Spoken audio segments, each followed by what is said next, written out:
Influencer? I barely know her. All right, that was dumb. But here's what's not dumb. Influencer marketing is our most profitable marketing channel by far. Last Q4, we had an 8x return on our ad spend with niche influencers. And in this, the first episode of Tactical and Practical, I'm going to teach you exactly how we do it. First, you don't need to work with massive influencers. They're wildly expensive, they can be difficult to get a hold of, and even more difficult to work with. In my experience working with macro influencers, the juice is often not worth the squeeze, especially in a category like watches, which is where I spend most of my time as the VP of marketing for Original Grain. It's really hard to get macro influencers to bite. We've tried some of the biggest country artists and comedians and actors, and the problem is once all those guys have made it in their careers, they spend tens of thousands of dollars on Rolexes, and they don't want to take those off to rep our watch company. Even though our watches are made from unique and reclaimed materials, and they don't just tell time, they help tell your story, these guys are too insecure to take that name brand off their wrist, no matter how much money we're offering them. So instead, we have built an army of niche YouTubers that create content about one of the niches our collections line up with. If you haven't heard, our best-selling watches are made from whiskey barrels, military ammo crates, guitar tone wood, and naturally fallen exotic hardwoods from all over the world. So we find creators that do whiskey reviews, that do cocktail recipe videos, and how to play guitar tutorials, and create content of families spending time hiking in nature, and we partner with them to promote our products to their audience. So before I show you how to execute this insanely profitable channel, let me show you two examples of what makes a great YouTube ad with a creator. A little bit of time between samples, because we're doing like back to back. A little bit of time, yeah. You want to have that space to breathe and let the palate recover before you dive into the next thing, especially when we're talking about high proof alcohol.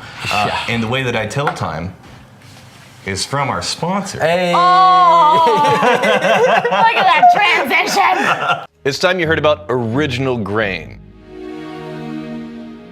Now, you guys know me, I'm not super into designer clothes and fancy bling. I think the superficial flex lifestyle is supremely uninteresting. What? But you start incorporating things like whiskey barrel wood. This is no longer a superficial flex. This is interesting. Original Grain specializes in watches and rings inlaid with real whiskey barrel wood. Wow.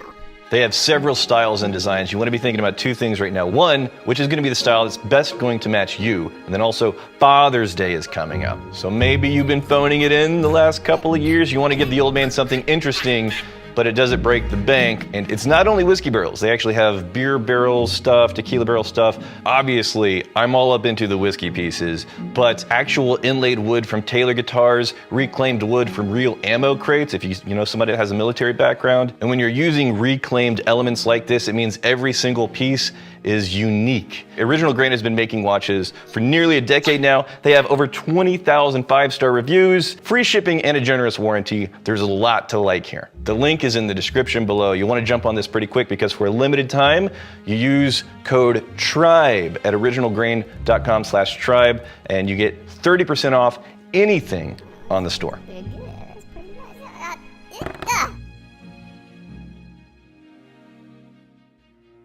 Beautiful. On brand is Yeah. Original Grain. It's really cool stuff. Now, for example number 2.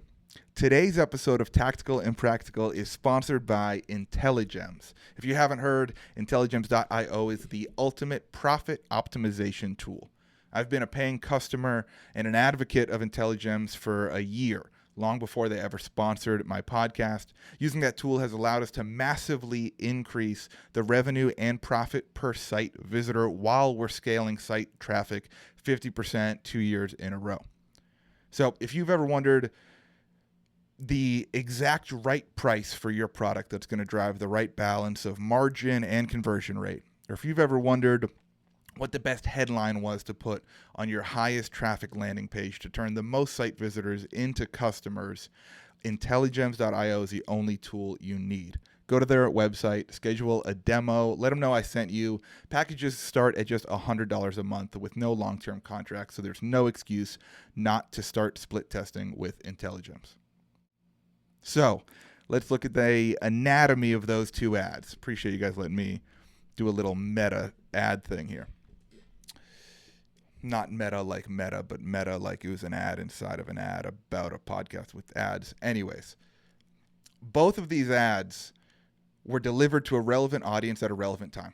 The ad promoting our Whiskey Barrel watches was delivered to whiskey drinkers before our Father's Day sale, and our watches make great gifts for Dad. The Intelligems ad was delivered to marketers in the middle of a year that's been tough on e-commerce marketers. Each ad was delivered by a creator with some level of authority and credibility to their audience.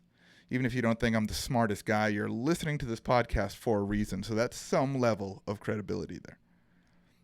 Each ad highlighted the value props of the product they were promoting and delivered a solid call to action. All those things combine to make a great ad. So here's how we execute this process. First, our influencer program is solely focused on YouTubers. I believe that YouTube holds the largest and most engaged audience anywhere on the internet, and the numbers back me up. Facebook, which for most of us in e-com is our largest advertising channel, Facebook has 3 billion monthly active users. YouTube has 2.5 billion. For comparison, Netflix only has 250 million subscribers. So even if every Netflix subscriber shared their password with 9 people, they wouldn't amount to the amount of monthly active users on YouTube. In addition to being one of the biggest viewership platforms, YouTube is also the second biggest search engine in the world, only coming in second to Google. So you have a platform that's commanded an insane amount of attention from people with intention, people directly searching for the type of content they resonate with.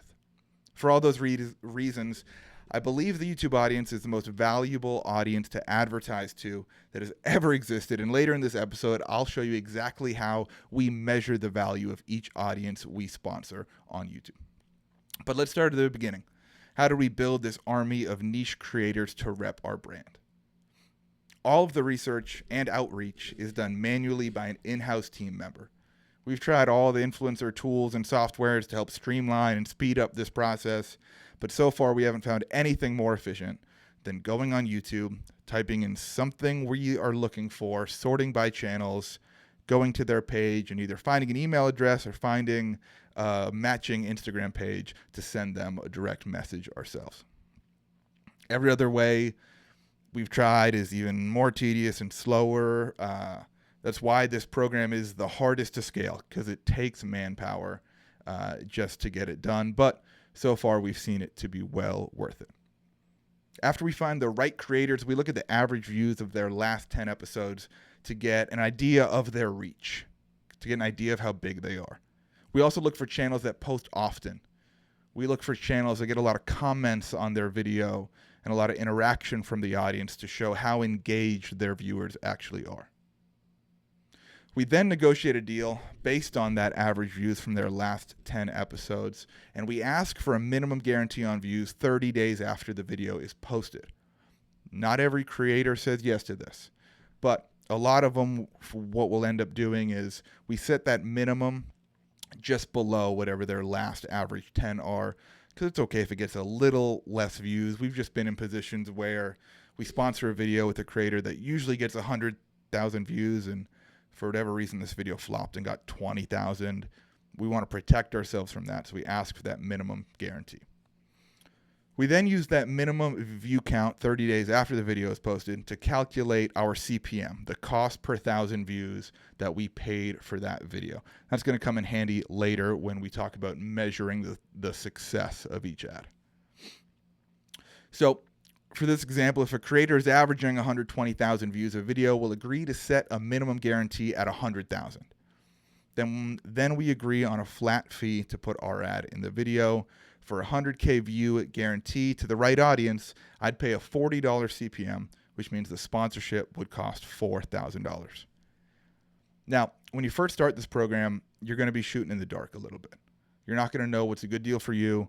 You're not going to know what's a good deal for that creator. You're going to have to make some educated guesses early on. But that's only for round 1.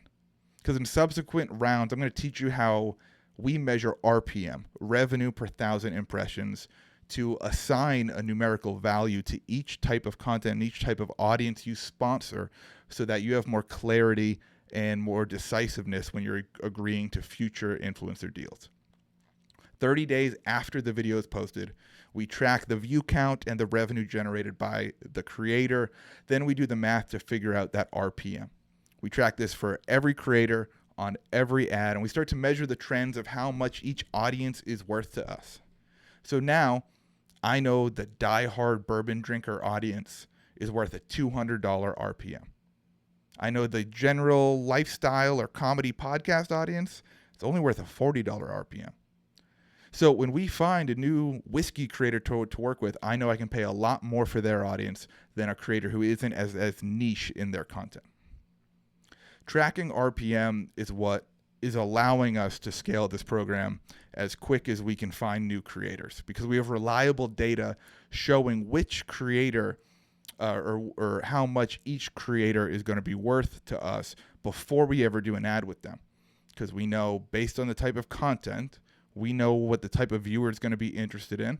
Then I can go to our spreadsheet where we track RPM for every type of audience we've ever advertised to, usually divide it by 3 because we aim to make a 3x, and that's the deal we agree to. Now, tracking this can be a bit of a hassle, but we've tried to simplify it as much as possible. We track performance for these campaigns in a few different ways. One, we strictly look at the discount code usage. Each creator gets their own custom code that typically takes 10% off whatever our normal site offer is. So we invest heavily on this channel during our Father's Day and during our Christmas sale, where our products are already marked down on our website. We give their audience a code that can stack on top of that deal. So the ad will sound something like, hey, Original Grain is running up to $100 off for their Father's Day sale, but you can use this code to get an extra 10% off that already discounted price. We'd like to give them a better deal. One, because this channel is highly efficient for us and we can afford to. Two, we found that these audiences want to support their creator and they want to make it feel like they're getting a special deal because they're part of a secret club of this creator's fan base. So we've actually seen a much better performance just providing them a small, unique offer named after their creator. We also put custom UTMs in the links that go on the creator's YouTube page. Certain creators, if they're big enough, they might deserve their own landing page or even their own co-branded product that we would send people to. And obviously we'd use revenue stats from those pages and products to attribute sales to that creator. One of my favorite parts about this is that all the ads live on the internet forever. We have a creator that hasn't been active for 2 years, but their video from 2 years ago has produced thousands of dollars of revenue for us this year. And we had an 8x return in December when we looked at the ads we ran in Q4. If I looked at it now 6 months later, it'd be even better than that. So this program is something that keeps giving with time.